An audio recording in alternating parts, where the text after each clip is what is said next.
Welcome to the Artist Perspective Podcast with your host, Eileen Breedlove Davis.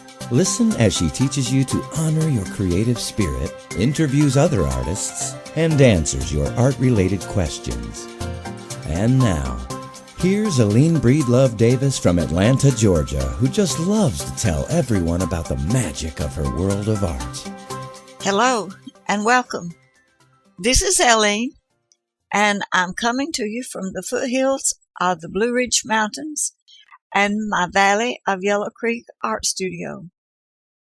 Welcome to Artist Perspective Podcast, where you'll learn more about art-related subjects, talk about ways to increase your productivity, and learn to respond from within as you create your art.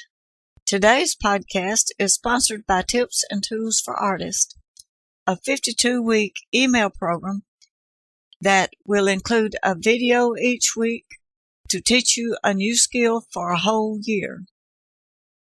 You can access Tips and Tools for Artists at yellowcreekart.com/video series.html, and your video series will begin almost immediately.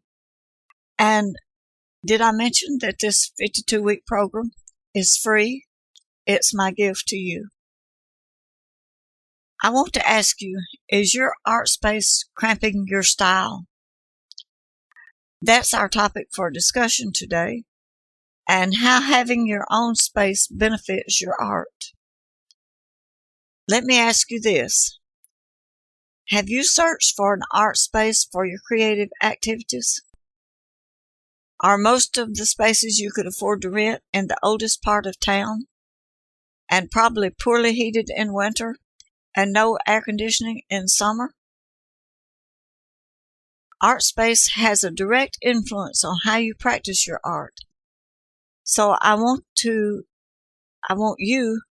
to give some thought to converting some of your own personal space to an art space. Here are some things that will provide you with a good space to practice your art. A space where work in progress is easily accessible. A space that has good lighting. A space that has good ventilation. And a space that is conducive to concentration, solitude, and communication. A space where work in progress is easily accessible can be a space as small as your dining room table or even a closet. I have a friend that loves sculpting, and she just has a pull-out drawer with a turntable hidden behind a closet door in her kitchen. In an art show that I had entered, a very talented colored pencil artist won first place. Her painting wasn't very large, but it was so beautifully done.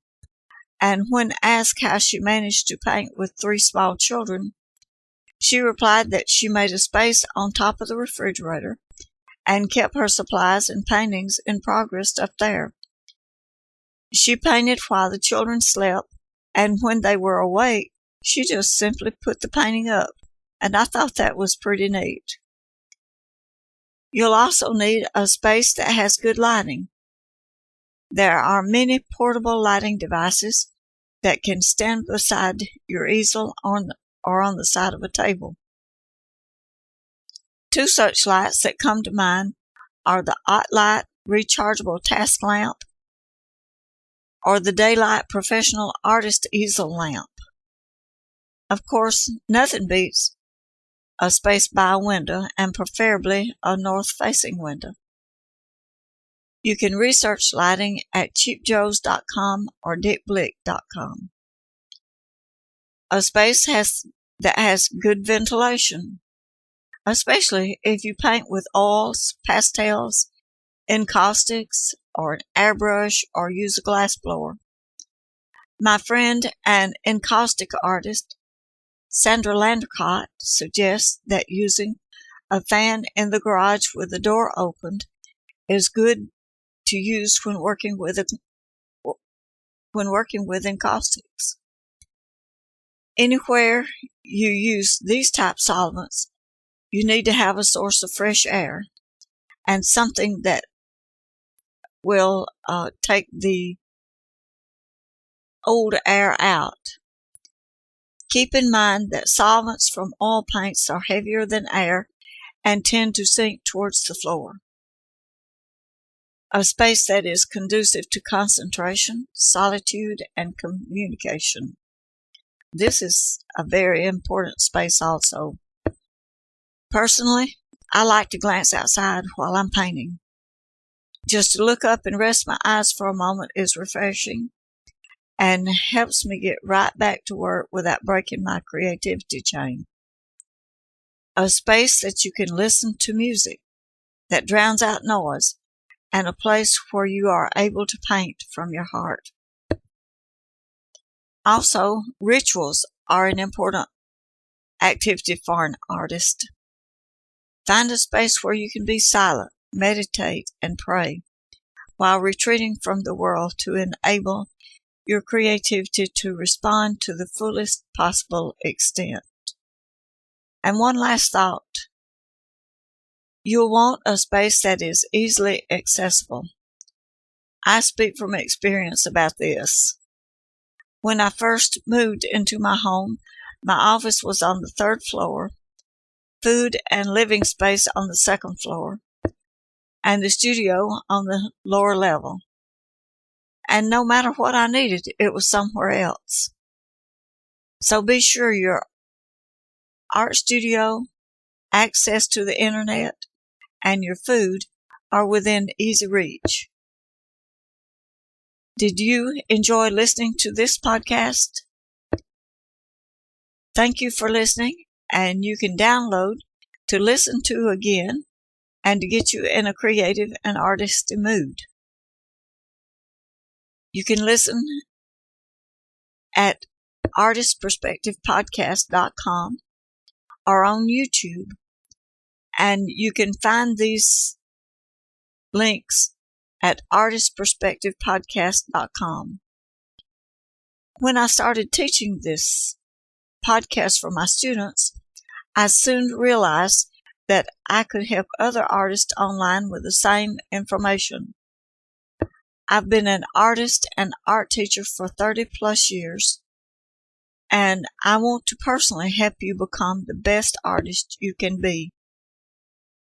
So this podcast is all about you, and it's my intention to bring you the best possible art information and inspiration.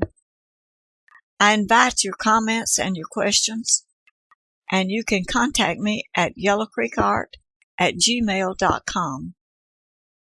So until next time, this is Eileen Breedlove Davis, reminding you to honor your creative spirit, and to listen and download this podcast at artistperspectivepodcast.com. And also go over to yellowcreekart.com/videoseries.html and start receiving your tips and tools for artists video series as a gift from me to you. You will find the link to these resources at artistperspectivepodcast.com. You can also find my paintings at EileenBreedloveDavis.com.